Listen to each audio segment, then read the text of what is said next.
स्वागत है दोस्तों आपका फिर से एक नए वीडियो में। तो दोस्तों आज के इस वीडियो में हम बात करने वाले हैं HFCL लिमिटेड के बारे में।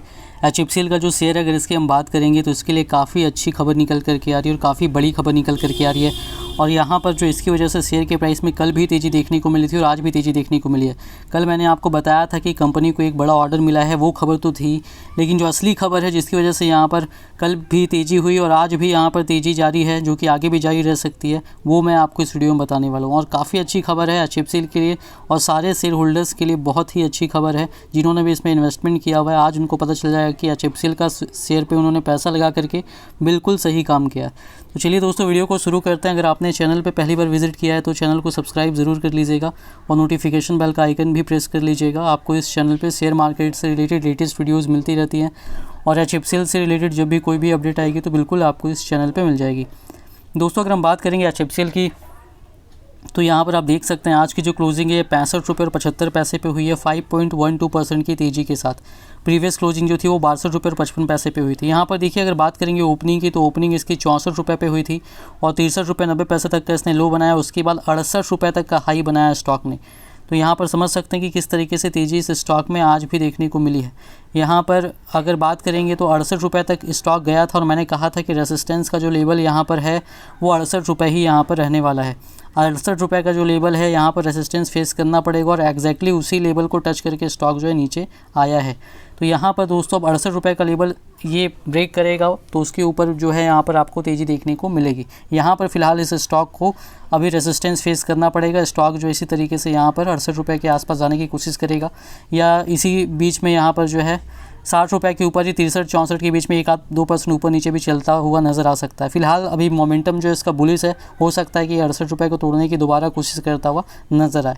अब देखिए यहाँ पर अगर हम बात करेंगे इस स्टॉक की तो यहाँ पर जो वॉल्यूम है इस स्टॉक का आज की डेट में ज़बरदस्त तरीके से बढ़ता हुआ नज़र आ रहा है। यहाँ पर आप देख सकते हैं जो वॉल्यूम है इसमें केवल NSE की ही बात करेंगे तो 3,05,72,945 का हुआ है।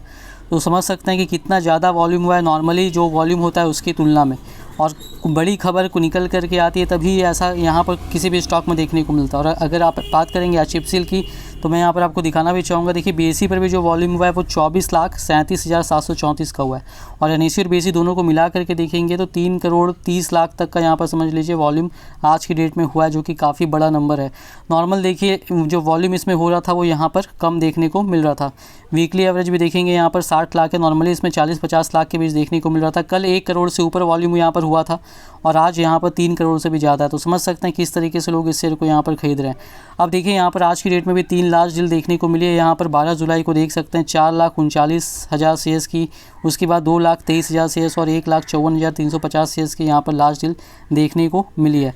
अब देखिए इस स्टॉक की अगर हम बात करेंगे यहाँ पर तो यहाँ पर जो है कल की डेट में मैंने आपको बताया था कि कंपनी को ऑर्डर मिला था 59 करोड़ रुपए का भारत की एक बड़ी टेलीकॉम कंपनी से और जिसकी वजह से इसके शेयर के प्राइस में तेज़ी देखने को मिली थी। हालांकि ये जो न्यूज़ है ये मार्केट बंद जाने के बाद निकल करके आई थी, लेकिन बहुत सारे लोगों को जो बड़े ऑपरेटर्स होते हैं उनको पता रहता है और इस वजह से जो है पहले ही आपको मार्केट आवर्स में ही तेज़ी देखने को मिली थी। लेकिन इसके अलावा एक और खबर थी जो ज़्यादा बड़ी खबर थी और जो आगे चल करके लॉन्ग टर्म के व्यू से आप जो 5 साल सोच रहे हैं उसके लिए काफ़ी इम्पॉर्टेंट और काफ़ी अच्छी खबर है।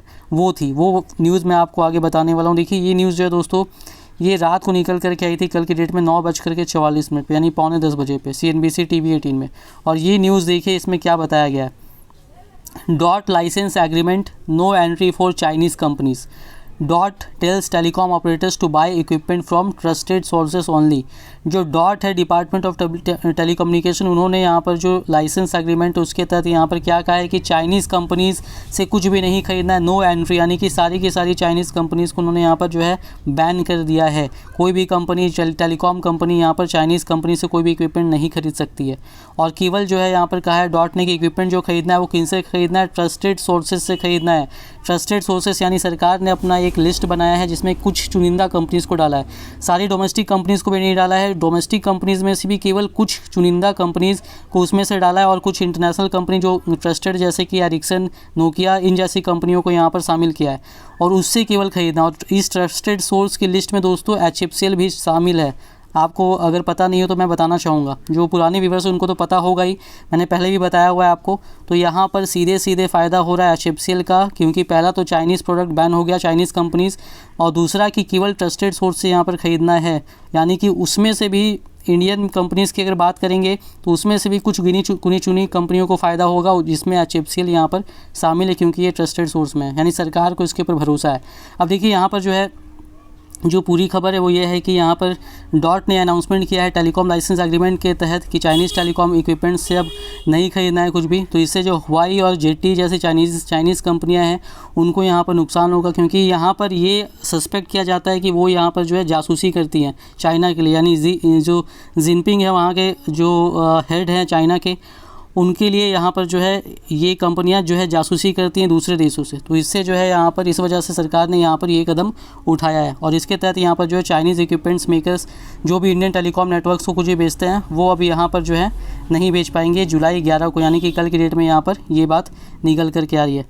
और ये जो है यहाँ पर कहा गया है कि 15 जून 2021 के बाद से जो भी यहाँ पर जो है लाइसेंस जो भी होगा वो सारा यहाँ पर जो है ट्रस्टेड प्रोडक्ट्स के हिसाब से जो है यहाँ पर उनसे यहाँ पर ख़रीदना पड़ेगा। जो ट्रस्टेड प्रोडक्ट्स यानी कि जो ट्रस्टेड सोर्सेस है उनसे यहाँ पर ख़रीदना पड़ेगा। और अगर आप ट्रस्टेड सोर्सेस से नहीं ख़रीदते हैं तो यहाँ पर जो उसके लिए परमिशन लेना पड़ेगा आपको, और उसके बाद परमिशन मिलने के बाद ही आप उनसे जो है दूसरे जगह से यहाँ पर जो है ख़रीद सकते हैं।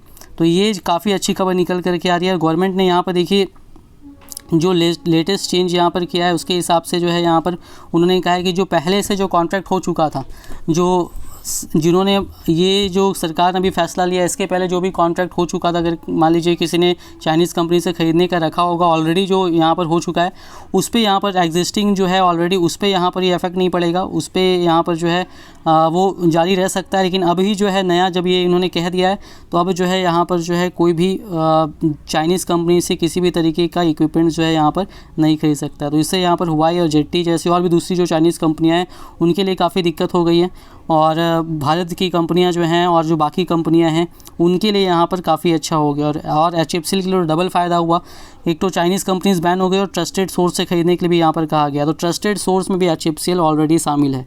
और यहाँ पर जो है जो हुआई और ZTE कंपनियाँ हैं उनके ऊपर जो है ग्लोबल स्क्रूटनी चल रही है। इंडिया में ही केवल बैन नहीं किया गया, बहुत सारे देशों का आपने सुना भी होगा, मैंने बताया भी है आपको, जैसे वहाँ पर भी हुआई को लेकर के और चाइनीज़ कंपनी को लेकर के केस चल रहा है, उनको रोका जा रहा है कुछ भी चीज़ इंस्टॉल करने से अपने देश में। और उसी तरीके से क्योंकि सबको सके कि चाइना जासूसी कराता है उनके देश की, कुछ अपने जो उनके इक्विपमेंट्स उसमें कुछ बग डाल करके, और इस वजह से जो है यहाँ पर ये सब कदम उठाया गया है। और ये सारा कुछ जो हुआ है दोस्तों यहाँ पर जब इंडिया चाइना का बॉर्डर टेंशन शुरू हुआ था LAC में, तो उसके बाद से जो है यहाँ पर बहुत सारी चीज़ें जो हैं सरकार ने यहाँ पर ये कदम उठाना चालू किया, और जिसकी वजह से यहाँ पर ये किया जा रहा है। और ये काफ़ी अच्छी खबर है HFCL के लिए। यहाँ पर देखिए सरकार ने ये भी कह दिया है कि यहाँ पर ट्रस्टेड सोर्स से लेना पड़ेगा, और अगर उससे नहीं लेते हैं तो फिर उसके लिए डेजिग्नेटेड अथॉरिटी से आपको यहाँ पर परमिशन लेना पड़ेगा। अब देखिए यहाँ पर जो है मैं आपको ये भी दिखाना चाहूँगा, ये है 27 दिसंबर का नोटिस, जिसमें यहाँ पर HFCL ने ट्रस्टेड सोर्स में उसको शामिल किया गया था। इसका यहाँ पर जो है उन्होंने बताया भी था, ये ऑफिशियल नोटिस भी था, BSE पर बताया भी था। यहाँ पर देख सकते हैं HFCL receives approval as trusted source from National Security Council Secretariat. NSCS जो है जो इंडिया की नेशनल बॉडी है, जो जिन्होंने यहाँ जो अप्रूवल देती है ट्रस्टेड सोर्स के लिए, उन्होंने यहाँ पर शामिल किया था। तो समझ सकते हैं कि HFCL को यहाँ पर कितना फ़ायदा होने वाला है। तो इसी वजह से यहाँ पर कल भी तेज़ी हुई थी, आज भी तेज़ी हुई थी। अब देखिए यहाँ पर शेयर काफ़ी अच्छा है, इससे आप समझ सकते हैं कि लॉन्ग टर्म के लिए कितना बढ़िया शेयर है। और इसी वजह से रिलायंस ने इसमें अपनी हिस्सेदारी को बढ़ाया था QIP के जरिए, और 5% की हिस्सेदारी समझ लीजिए ऑलमोस्ट उन्होंने इसमें रखा हुआ है। 68 रुपये पर शेयर के हिसाब से QIP जारी हुआ, तो उसमें उन्होंने इसमें हिस्सेदारी बढ़ाया था। तो लॉन्ग टर्म के लिए काफ़ी अच्छा शेयर है, अप डाउन चलता रहता है, बस आपको धैर्य दिखाने की ज़रूरत है अगर आपका स्टॉक अच्छा है। तो इन्वेस्टमेंट करने के पहले अपना रिसर्च जरूर कीजिएगा। अगर नहीं लिया है, लॉन्ग टर्म व्यू है कम से कम 5 साल का, तो अभी भी ले सकते हैं। वीडियो पसंद आई हो तो वीडियो को लाइक कीजिएगा, चैनल पे पहली बार विजिट किया तो चैनल को सब्सक्राइब जरूर कर लीजिएगा।